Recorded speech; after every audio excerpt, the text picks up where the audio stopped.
بسم الله الرحمن الرحيم الحمد لله رب العالمين الصلاة والسلام على رسول الله صلى الله عليه وسلم ይሄ ባለፈው ቃል በገባሁት መሰረት እጀምረዋለሁ ያልኩት አዲሱ የቁርአን ጥናት ትምህርታችን ነው። ኢንሻአላህ ይሄ የቁርአን ጥናት ትምህርታችን የሚሆነው የቁርአን ቃላት ላይ ትኩረት አድርገን ኢንሻአላህ ቁርአንን እናጠናለን ማለት ነው። ቁርአንን እናጠናባቸው የተለያዩ አይነት መንገዶች አሉ። ከነሱም መካከል አንዱ በቁርአን ቃላቶች ላይ ትኩረት አድርጎ ማጥናት ነው። ለምሳሌ ቁርአንን በየሱራዎቹ ማጥናት እንችላለን። ቁርአንን በተለያዩ ሐሳቦች በሚደጋገሙ ሐሳቦች ማጥናት እንችላለን ኢንሻአላህ። ይሄ ያው አንደኛው የቁርአን አጠናን ዘዴ ነው ማለት ነው። አላህ ሱብሓነሁ ወተዓላ ለሰው ልጆች በመመሪያነት በመጨረሻ ባወረደው በዚህ በቁርአን ማለት ነው የሰው ልጆችን ለማናገር 77430 ቃላትን አካባቢ ተጠቅመዋል ማለት ነው። ከነዚህ ቃላት መካከል በቁርአን ውስጥ በጣም ብዙ ጊዜ ደጋግሞ የተጠቀሰው ቃል ሚን ነው ማለት ነው። ሚንን አላህ 3226 ጊዜ ተጠቅሞታል በቁርአን። በዚህም መሰረት ሚን ብቻውን ማለት ነው 4% የቁርአን ቃላትን ይሸፍናል። አስቡ ማለት ቁርአን ውስጥ ያሉት ቃላቶች ብዛት 100 ናቸው ብላችሁ ብታስቡት ከመቶዎቹ አራቱ ሚን ናቸው ማለት ነው።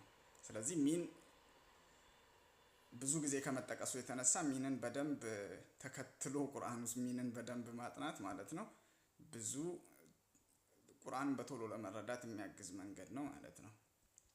ሚን ቁርአን ውስጥ አላህ የተለያዩ ትርጉሞች ሰጥቶ የተጠቀመው ሲሆን ከነኚህም ግን በዋነኝነት ማለት ነው ብዙ ጊዜ ደጋግሞ የተጠቀመው የሚን ትርጉም አላህ በሚል ነው። ወይንም ፍሮም ያው እንደምታውቁት የሆነ ነገር ከሆነ ቦታ መጀመሩና ብሎ የሆነ ኦሪጂን ወይንም ምንጭን የሚጠቁም ቃል ነው ማለት ነው። አላህ ሱብሓነሁ ወተዓላ ሚንን በመጠቀም በቁርአን ውስጥ ያስተላለፋቸው ብዙ መልእክቶች አሉ እና ኢንሻአላህ እነኚህን ከፋፍለን በተለያዩ ክፍሎች እንመለከታለን። አንደኛው አላህ ሱብሓነሁ ወተዓላ ሚንን በመጠቀም በቁርአን ደጋግሞ ያስተላለፈው መልእክት ምንድነው? ቁርአን ከአላህ ሱብሓነሁ ወተዓላ ዘንድ መውረዱን ለመግለጽ ነው ሚንን በብዛት የተጠቀመው ማለት ነው። እነኚህንም እናያለን ማለት ነው ኢንሻአላህ። አላህ ከተለያዩ ስሞቹ ጋር ሚንን በማጣመር ቁርአን ከሱ ዘንድ መምጣቱን ደጋግሞ በቁርአን ተናግሯል። እነኚህን እያየን እንሄዳለን ኢንሻአላህ በፍጥነት። አንደኛው ከተጠቀመው ስሞቹ መካከል ሚነላህ በሚል ነው። ሚነላህ ብቻ በሚል ቁርአን ውስጥ ሁለት ጊዜ ቁርአን ከአላህ ሱብሓነሁ ወተዓላ ዘንድ መምጣቱን የሚገልጹ አያዎች አሉ። ሚነላህ ብቻ በሚል ሚነላህ ብሎ ሌላ ስሞቹን የሚቀጥልባቸው አያዎች አሉ፣ እንመጣባቸዋለን። እነኚህም አያዎች አላህ ሱብሓነሁ ወተዓላ በሱረቱል ማኢዳ አያ 15 ላይ ማለት ነው አላህ ምን ይላል? መጨረሻው መስመር ላይ እንደምታዩት ቀድ ጃአኩም በእርግጥ መጣላችሁ ይላል። ሚነላሂ ከአላህ ዘንድ ምንድነው የመጣው ካልን ኑር ማለት ብርሃን ማለት ሲሆን አላህ ሱብሓነሁ ወተዓላ ቁርአንን ከሚጠራባቸው ስሞች መካከል አንደኛው ኑር ነው፣ ብርሃን። ወኪታቡ ሙቢን እና ግልጽ መጽሐፍ ይለዋል አላህ። እዚህ ጋር አሁን ቁርአንን ኪታብ ብቻ ሳይሆን ሙቢን ነው፣ ግልጽና የሚገልጽ ነው። ራሱ መጽሐፉ ግልጽ ነው፣ ሌሎች ነገሮችን ደግሞ የሚገልጽ መጽሐፍ ነው ይላል አላህ ሱብሓነሁ ወተዓላ። ሌላኛው ሚነላህ በሚል ስለ ቁርአን የተነገረበት አላህ ሱብሓነሁ ወተዓላ በሱረቱል ጂን ማለት ነው ረሱል ሰለላሁ ዐለይሂ ወሰለም እንዲናገሩ ሲያዛቸው ስለ ኃላፊነታቸው ከአላህ ዘንድ ስለተሰጣቸው የሥራ ሚና ሲናገሩ ኢላ በላገን የኔ ስራ ኃላፊነት በላገን ማድረስ ነው።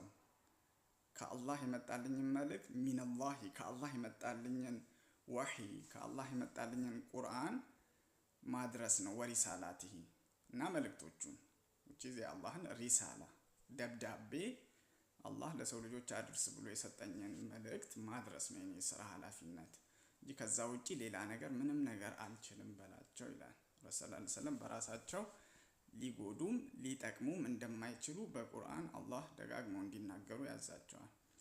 ሌላኛው ሁለተኛው አላህ ሱብሓነሁ ወተዓላ ቁርአን ከሱ ዘንድ መውረዱን የተናገረበት መንገድ ሚነላሂል አዚዚል ሐኪም በሚል ነው። ሚነላህ ከአላህ ነው ይሄ መጽሐፍ። አላህ ማን ነው ካላችሁ ደግሞ አለ አዚዝ አሸናፊ ከሆነው አላህ የመጣ መጽሐፍ ነው። ስለዚህ ቁርአን ደካማ መጽሐፍ አይደለም፣ አሸናፊ የሆነ መጽሐፍ ነው። በሐሳብ የሰዎችን ልብና አእምሮ ማሸነፍ የሚችል የትኛውንም አይነት ሐሳብ ቢመጣ ማሸነፍ የሚችል መጽሐፍ ነው። አሸናፊ ነው ማለት ደግሞ የሆነ ቁርአን በጉልበት የሚያምን መጽሐፍ ነው ብላችሁ እንዳታስቡ። አልሐኪም ነው። ቁርአንን ያወረደው አላህ አሸናፊ ነው። ቁዋው ዒዛ ያለው ነው፣ ክብር ያለው ነው።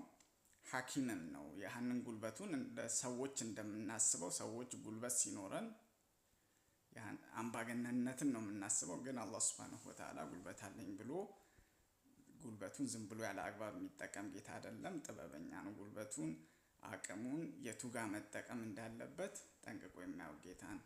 በዚህ መልኩ 3 ጊዜ ቁርአንን አላህ ከሱ መምጣቱን 3 ጊዜ በቁርአን ውስጥ ተናግሯል። እነኚህን አያዎች እናያቸው። ሱረቱ ዙመር ላይ ሲጀምር የመጀመሪያው አያ ቢስሚላሂር ረህማኒር ረሂም ምን ይላል? ተንዚሉል ኪታቢ የመጽሐፉ መውረድ ሚነላህ ከአላህ ነው። አላህ ደግሞ ማን ነው? ሲፋውን አላህ ይወስፍልናል። አላህ ማን ነው ካላችሁ አልዓዚዝ አሸናፊ ነው። ለጋሊበ ለሁ የሚያሸንፈው የለም አላህ ነው። አልሐኪም ጥበቡ የሞላ ነው። አላህ የሚያደርገው ነገር የሚያዘው ትዕዛዝ የሚከለክለው ክልከላ በሙሉ በጥበብ ላይ የተሞላና የሰው ልጆችን የሚጠቅም ነው ይላል አላህ።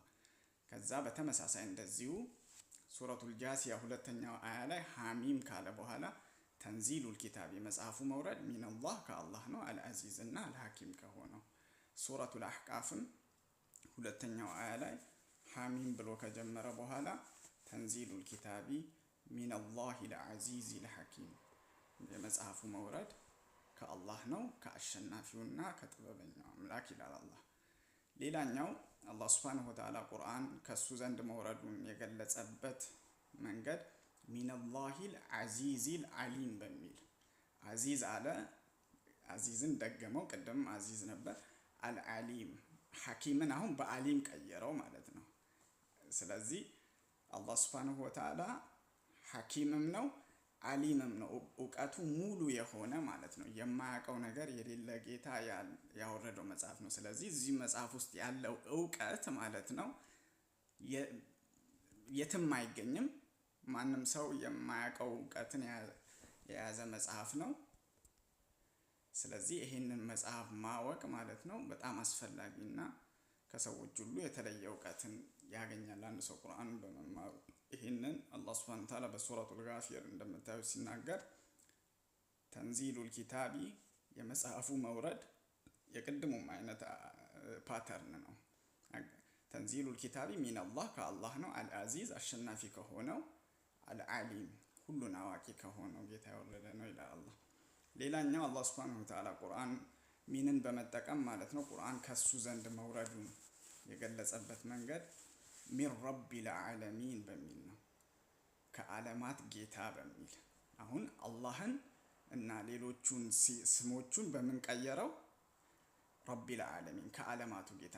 አላህ ሱብሓነሁ ወተዓላ ራሱን በቁርአን ለሰው ልጆች ካስተዋወቀባቸው ስሞች መካከል አንደኛው ረቢል ዓለሚን የዓለማቱ ጌታ።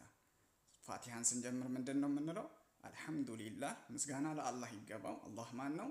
ረቢል ዓለሚን የዓለማቱ ጌታ፣ የዓለማት ፈጣሪና ተንከባካቢ የሆነው ጌታ ረብ ነው። ተንከባካቢ ጌታ ነው አላህ ሱብሓነሁ ወተዓላ። በዚህ መልኩ አላህ ሱብሓነሁ ወተዓላ ሚንን ተጠቅሞ ቁርአን ከሱ መውረዱን 4 ጊዜ ተናግሯል በቁርአን። ይሄኛውም አንደኛው በሱረቱ ሰጅዳ በሁለተኛው አያ ላይ አላህ ሱብሓነሁ ወተዓላ ምን ይላል? ተንዚሉል ኪታቢ የመጽሐፉ መውረድ። አሁን እዚች ጋር አላህ ሌላ ቃላቶችን ጨመረ። ላ ረይበ ፊሂ ምንም ጥርጥር የለበትም አለ። የመጽሐፉ መውረድ ምንም ጥርጥር የለበትም ምን ስለመሆኑ ሚን ረቢል ዓለሚን ከዓለማት ጌታ ስለመሆኑ ይሄ መጽሐፍ የወረደው ከዓለማት ጌታ ስለመሆኑ ምንም ጥርጥር የለበትም አለ አላህ ሱብሓነሁ። ይህንኑ አገላለጽ አላህ ሱብሓነሁ ወተዓላ ሱረቱል በቀራ የመጀመሪያው አያ ላይ አሊፍ ላም ሚም ዛሊከል ኪታቡ ይሄ መጽሐፍ ላ ረይበ ፊህ እዛ ጋ አሁን ከዛ በኋላ ምንም ቀጥሎ ሁደን ሊል ሙተቂን ነው የሚለው። ላ ረይበ ፊህ እዚህ ጋር ይመጣና ሚን ረቢል ዓለሚን ከዓለማቱ ጌታ አልሐምዱሊላህ ረቢል ዓለሚን ካልነው ከዓለማቱ ጌታ ስለመምጣቱ ምንም ጥርጥር የለውም። ቁርአን አንዱ ቦታ ላይ የተወውን ነገር ሌላኛው ቦታ ላይ የሞላ ይሄዳል። አልሐምዱሊላህ ረቢል ዓለሚን ፋቲሃ ላይ አለን። ከዛ በኋላ ተንዚሉል ኪታቢ ላ ረይበ ፊህ ሚነላሂ ረቢል ዓለሚን እንደማለት ነው። ከዛ በኋላ ሌላኛው ደግሞ አላህ ሱብሓነሁ ወተዓላ በሱረቱ ዩኑስ ምዕራፍ 10 አንቀጽ 37 ላይ ሲናገር አላህ ሱብሓነሁ ወተዓላ ምን ይላል? ወማ ካነ ሃዘል ቁርአኑ አን ዩፍተራ ሚን ዱኒላህ ይሄ ቁርአን ከአላህ ሱብሓነሁ ወተዓላ ከሆነ አካል ሊዘጋጅ አይገባውምም አይችልም ይላል አላህ። ሊሆን አይችልም። ምክንያቱም እንደዚህ የአላህን አይነት መጽሐፍ ማንም ማዘጋጀት ስለማይችል ከአላህ ውጪ ከሆነ አካል ሊቀጠፍም ሊዘጋጅም አይገባውምም አይችልም የሆነ አካል አላህ ሱብሓነሁ ወተዓላ ቁል ለኢን ኢጅተመዐቲል ኢንሱ ወልጂኑ ዐላ አን የእቱ ቢሚስሊ ሃዘል ቁርአን ላ የእቱነ ቢሚስሊሂ ይላል። የሰው ልጆች በአጠቃላይ ጅኖች በአጠቃላይ ቁርአንን የመሰለ መጽሐፍ እናዘጋጅ ብለው ቢሰባሰቡ ላ የእቱነ ቢሚስሊሂ ስለዚህ ይሄ ቁርአን ከአላህ ውጪ ከሆነ አካል የመጣ ሊሆንም አይችልም። ስለዚህ ወላኪን ነገር ግን ተስዲቅ አለዚ በይነ የደይሂ ወላኪን ነገር ግን ይሄን ቁርአን ተስዲቅ ያረጋግጣል አለዚ በይነ የደይሂ ከሱ በፊት ያሉትን የአላህ መጽሐፎች ከአላህ ሱብሓነሁ ወተዓላ ስለመውረዳቸው ምስክርነት ይሰጣል ያረጋግጣል። ከአላህ የመጡ መጽሐፎች ከዚህ በፊት ስለመኖራቸው ውስጣቸው ያ ማለት ግን ውስጣቸው ያለው አሁን ላይ ያለው መልእክት ትክክል ነው ማለት አይደለም። ምክንያቱም አላህ ሰዎች አይሁዳውያን እንደበረዟቸው በቁርአን ስለነገረን አሁን ላይ ያለው ውስጣቸው ያለው መልእክት ሙሉ ለሙሉ ከአላህ የመጣው መልእክት ነው ማለት አንችልም። ግን ለሙሳ አለይሂ ሰላም አላህ መጽሐፍን ሰጥቶታል። ለኢሳ አለይሂ ሰላም መጽሐፍን ሰጥቶታል። ያንን ማመን አለብን። ወተፍሲለል ኪታብ እዛ መጽሐፎች ውስጥ የነበሩትን ነገሮች ደግሞ ምን ያደርጋል? አላህ ይፈስላል። መፈሰል ማለት ይዘረዝራል፣ ይገልጻል። ቁርአን ላ ረይበ ፊህ ምንም ጥርጥር የለበትም ሚን ረቢል ዓለሚን ከዓለማቱ ጌታ ስለመሆኑ ምንም ጥርጥር የለበትም ይላል ይሄ መጽሐፍ። እንደምታዩት ሚን አንዷን ቃል ማወቅ ምን ያህል የቁርአንን ብዙ ሀሳቦች እንድናውቅ እንደሚያግዝ ማለት ነው። ሌላኛው ደግሞ በሱረቱል ዋቂዓ አላህ ሱብሓነሁ ወተዓላ ስለ ቁርአን ሲያወራ መጣና ወኢነሁ ለቁርአኑን ከሪም ብሎ ላ የመሱሁ ኢለል ሙጠኸሩን ተንዚሉ ሚን ረቢል ዓለሚን ተንዚሉ የወረደ ነው ወይንም የተወረደ ነው። ተንዚል ነው የወረደ ነው። ሚን ረቢል ዓለሚን ከዓለማቱ ጌታ የተወረደ ነው። እንዲሁም ደግሞ በሱረቱል ሐቃም ስለ ቁርአን ሲያወራ መጣና አላህ ሱብሓነሁ ወተዓላ ከዛ በኋላ መጨረሻ ላይ ሲዘጋው ተንዚሉ ሚን ረቢል ዓለሚን ይላል አላህ ሱብሓነሁ ወተዓላ። ፈላ ኡቅሲሙ ቢማ ቱብሲሩ ወማ ላ ቱብሲሩ ወኢነሁ ለቀውሉ ረሱሊን ከሪም ወማካ ብሎ እያብራራ ይመጣና ከዛ ሲዘጋው ተንዚሉ ሚን ረቢ ከዓለማቱ ጌታ የተወረደ ነው ይላል። ሚንን ሳይጠቀም ግን የሚን ትርጉም ባለበት መልኩ ደግሞ ሱረቱ ሹዓራ ላይ ምን ይላል አላህ? ወኢነሁ እሱ በእርግጥ ይላል ማን ቁርአን ለተንዚሉ የተወረደ ነው ረቢል ዓለሚን ከዓለማቱ ጌታ የተወረደ ነው። ይሄ በአረብኛ አገላለጽ ኢዳፋ በሚባል ሚን ሳይኖር የሚን ትርጉም እንዲኖር ተደርጎ ከዓለማቱ ጌታ የተወረደ ነው ብሎ መናገር የሚቻልበት መንገድ ነው ማለት ነው። ሌላኛው አላህ ሱብሓነሁ ወተዓላ ቁርአን ከሱ ዘንድ መውረዱን ለመናገር የተጠቀመበት ስሞቹ ሚን አርራህማን ራሂም ብሎ ይገልጻል። አላህ ቁርአን የወረደው ከአርራህማን እጅግ በጣም ሩህሩህና በጣም አዛኝ ከሆነው አላህ ነው። ይህንን በዚህ መልኩ አንድ ጊዜ ሱረቱል ፉሲለት ላይ አላህ ምን ይላል? ተንዚሉም ሚን ረቢል ዓለሚን ነው ተንዚሉ ሚን አርራህማን ራሂም ከአርራህማንና እጅግ በጣም ሩህሩህና በጣም አዛኝ ከሆነው የተወረደ ነው ይህ ቁርአን ይላል አላህ። ሌላኛው ደግሞ ሚን ሐኪሚን ሐሚድ ብሎ ደግሞ ይገልጻል። ቁርአን ሐኪም ጥበበኛና ፍትሃዊ ፈራጅ ከሆነው ጌታ እና ሐሚድ ምስጉን ከሆነው ጌታ ምስጋና በሙሉ ለሱ ከሚገባው ጌታ የወረደ ነው ይላል አላህ ሱብሓነሁ ወተዓላ በሱረቱ ፉሲለት ስለ ቁርአን ሲናገር ላ የእቲሂ ልባጢሉ ሚን በይን የደይሂ ወላ ሚን ኸልፊሂ። ባጢል የተባለ ውሸት የተባለ ነገር ቁርአንን ከፊት ለፊቱም ሆነ ከኋላውም አይቀርበውም ይላል አላህ ሱብሓነሁ አይመጣበትም። ምክንያቱም ውሸት የተባለን በሙሉ ምን ስለሚያደርግ ስለሚያጠፋ ማለት ነው። ወቁል ጃአ አልሐቁ ወዘሐቀል ባጢል ይላል አላህ። እውነቱ መጣ ቁርአን ውሸት ተወገደ ይላል አላህ ሱብሓነሁ ወተዓላ። በል ነቅዚፉ ቢልሐቅ ያለል ባጢሊ ነቅዚፉ ቢልሐቅ ሐቅን ማለት ነው በባጢል ላይ እንጥላለን ይላል። ፈየድመጉሁ ይፈረካክሰዋል። ስለዚህ ቁርአን ጋር ከፊት ለፊቱም ከኋላውም ውሸት የተባለ ነገር አይጠጋውም፣ ላያቲ አይመጣውም። በቃ ቁርአን ውሸት የተባለም ነገር በሙሉ የሚያጠፋ ብቸኛው እውነት የሆነ መጽሐፍ ስለሆነ ማለት ነው። ሌላኛው አላህ ሱብሓነሁ ወተዓላ ሚንን በመጠቅ ያለ ሚን ማለት ነው እንደ ቅድም እንዳልኳችሁ ወኢነሁ ለተንዚሉ ሚን ረቢል ዓለሚን በሚል እንደገለጸው ሚን ሳይኖር የሚን ትርጉም ማለት ነው በያዘ መልኩ ይናገራል። ተንዚለል አዚዝ ራሂም ይላል። ተንዚለ የወረደ ነው አዚዝ አሸናፊ አራሂም አሁን ደግሞ ራሂምም መጣች ማለት ነው። አርራህማን አርራሂም ነበር፣ አሁን ደግሞ አዚዝ ራሂም አሸናፊና አሸናፊ የሆነው ጌታ ራሂምም ነው። ጉልበት ስላለው አሸናፊ ስለሆነ አላህ ሱብሓነሁ ወተዓላ ያሃ ጉልበቱ ያሃ አቅሙ ጨካኝ ያላደረገው ጌታ ነው። ያሃ አቅሙ ከማዘኑን አልወሰደበትም እንደማለት ነው።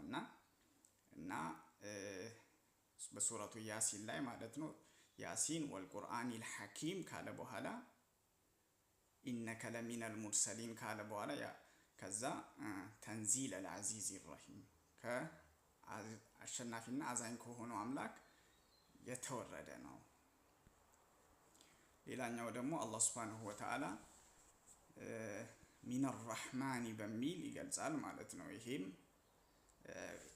ቁረይሾች ቁርአን አያ አዳዲስ የቁርአን አያ አላህ ባወረደና ረሱል ሰለላሁ ዐለይሂ ወሰለም ያህና አያ በቀሩላቸው ጊዜ ያደርጉት የነበረውን ሁኔታ በመግለጽ አላህ ምን ይላል?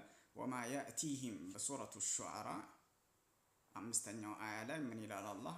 ወማ ያእቲሂም ሚን ዚክሪ ሚን አርራህማን ከአርራህማን ማለት ነው ዚክር አይመጣላቸውም። አሁን ይሄ ቁርአን አላህ ቁርአንን ከሚጠራባቸው ስሞች መካከል አንደኛው ዚክር ነው። ስለዚህ ወማ ያእቲሂም ከጌታ ከአርራህማን ዚክር አይመጣላቸውም። ሙህደሲን አዲስ የሆነ ዚክር በየጊዜው አዳዲስ የሆነ የቁርአን አያ እየመጣ ሲቀራላቸው ኢላ ካኑ አንሁ ሙሪዱን እነሱ ግን ማለት ነው ከዛ የሚዞሩና የሚሸሹ ቢሆኑ እንጂ ብሎ ቁረይሾች ማለት ነው አዳዲስ የቁርአን አያዎችን በሚሰሙ ሰዓት ላይ የነበራቸውን ሁኔታ አላህ ይገልጻል ማለት ነው። ሌላኛው አላህ ሱብሓነሁ ወተዓላ ይህንን የተጠቀመበት እንትን ያው እስካሁን ያየናቸው አያዎች በሙሉ ቁርአን ከአላህ መውረዱን የገለጸባቸው አያዎች ናቸው። ቁረይሾች አንደኛው ቁርአን ላይ ካቀረቡት ክስና ትችት መካከል ውሸት መካከል ቁርአንን ለረሱል ሰለላሁ ዐለይሂ ወሰለም የሚያወርዱላቸው ጅኖች ናቸው ብለው ይሉ ነበር። እና አላህ ሱብሓነሁ ወተዓላ ደግሞ ሰይጣናት ማለት ነው ቁርአንን አላወረዱትም፣ አይችሉም፣ ለማውረድ እንትን ቢሉም አይችሉም ብሎ ይህንን ትችት ይዘጋዋል። እንደምታዩት በሱረቱ ሹዓራ 210ኛው አያ ላይ ምን ይላል አላህ? ወማ ተነዘለት ቢሂ ሸያጢን ወማ ተነዘለት ቢሂ ሸያጢን ሰይጣናት ቁርአንን አላወረዱትም ይላል አላህ። እና ከዛ በሚቀጥለው አያ ደግሞ ወማ የንበጊ ለሁም ለእነሱ ቁርአንን ማውረድ አይገባቸውም። ቁርአን ለሰይጣናት የሚመጥን መጽሐፍ አይደለም። ሰይጣናት በፍጹም ማለት ነው ቁርአንን የመሰለ መጽሐፍ ሊያወርዱ አይገባቸውም። እናውረድም ብለው ደግሞ ቢነሱ ማለት ነው አይችሉም ቁርአንን የመሰለ መጽሐፍ ማውረድ ማለት ነው። ስለዚህ አላህ ሱብሓነሁ ወተዓላ ቁርአኑን ለሰው ልጆች መመሪያነት እንዳወረደው በዚህ መልኩ በተለያዩ አያዎች እሱ እንዳወረደው ከገለጸ በኋላ አንድ ሰው ቁርአንን አልከተልም ብሎ ማለት ነው ለቁርአን ምላሽ ጀርባ ከሰጠ ያ ሰውዬ ፍላጎቱን ነው ስሜቱን ነው የሚከተለው ይላል አላህ። እና የአላህን መመሪያ ትቶ ደግሞ አንድ ሰው የራሱን ፍላጎትና የራሱን ሀሳብ የሚከተል ከሆነ ደግሞ ከዛ ሰው የበለጠ የጠመመና የተሳሳተ ሰው አለ ወይ ብሎ ለረሱል ሰለላሁ ዐለይሂ ወሰለም ይገልጽላቸዋል። በሱረቱል ቀሰስ 50ኛው አያ ላይ አላህ ሱብሓነሁ ወተዓላ ምን ይላል? ፈኢን ለም የስተጂቡ ለከ ያ ረሱለላህ ፈኢን ለም የስተጂቡ ለከ ይህንን ጥሪህን ባይቀበሉህ ይላል አላህ ተቀብለው ይህንን መልእክት ተቀብለው ባይከተሉህ ማለት ነው ፈዕለም እወቅ ያን ጊዜ አነማ የተቢኡነ አህዋአሁም አንተን አንከተልም የአላህን ሪሳላ የአላህን መመሪያ አንከተልም ካሉ የሚከተሉት አህዋአቸውን ነው ፍላጎታቸውን ስሜታቸውን ነው የሚከተሉ። ከዛ አላህ ምን አለ? ወመን አደሉ ሚመን ኢተበዐ ሀዋሁ ቢገይሪ ሁደን ሚነላህ ያለ አላህ መመሪያ ስሜቱን ብቻ የሚከተል ሰው ማለት ነው ከዚህ ሰው የበለጠ የጠመመ ሰው አለ ወይ ይላል። ከዚህ ሰው የበለጠ መንገድን የተሳሳተ ሰው አለ ወይ ብሎ አላህ ሱብሓነሁ ወተዓላ የሱን መመሪያ ትቶ ማለት ነው በራሳችን ፍላጎት መሄድ በቃ የመሳሳት ትልቁ መሳሳት ይሄ ነው። ምክንያቱም ማንኛውም ሰው አላህ መመሪያን ያወረደበት ሰዎች በዛ መመሪያ እንዲሄዱ ነው። ሰዎች የአላህን መመሪያ ከተው እያንዳንዱ ሰው በራሱ ፍላጎት ነው የሚሄደው ወይንም ደግሞ ሌላውን ሰው ነው የሚከተለው። ስለዚህ ከዛ በላይ መሳሳት የት አለ ይላል። ምክንያቱም አንድ ሰው በራሱ ሂዳያን ሊያገኝ አይችልም ያለ አላህ ሂዳያ። ያህ ባይሆን አላህ መልእክተኛ መላክና ቁርአን ማውረድ አይጠበቅበትም። እያንዳንዱ ሰው በራሱ አቅል ማለት ነው የሂዳያን መንገድ አግኝቶ መመራት የሚችል ቢሆን ኢነላህ ላ የህዲል ቀውመ ዛሊሚን ይላል። አላህ ደግሞ ዛሊም የሆኑ ሰዎችን እዚህ ጋር አሁን ዛሊም የመጣው በዳይ የሆኑ ሰዎች ማለት በአላህ ሂዳያ ቦታ የአላህን ሂዳያ የአላህን መመሪያ ቁርአን ሐዲስ የረሱል ሰለላሁ ዐለይሂ ወሰለም መንገድ ትተው የራሳቸውን ፍላጎት የሚከተሉ ሰዎች ዛሊሞች ናቸው። ስለዚህ እነኛን ዛሊም የሆኑ ሰዎችን ደግሞ አላህ አይመራም ብሎ አላህ ሱብሓነሁ ወተዓላ ይናገራል። ኢንሻአላህ በክፍል 2 እንቀጥላለን። ባረከላሁ ሊ ወለኩም ፊል ቁርአኒል አዚም ወነፈዐኒ ወኢያኩም ቢማ ፊሂ ወዚክሪል ሐኪም። አላህ ሱብሓነሁ ወተዓላ እኔንም እናንተንም በቁርአን ይባርከን። እኔም በተናገርኩት እናንተም ባደመጣችሁት አላህ ተጠቃሚዎች ያደርገን። አሰላሙ አለይኩም ወራህመቱላሂ ወበረካቱ።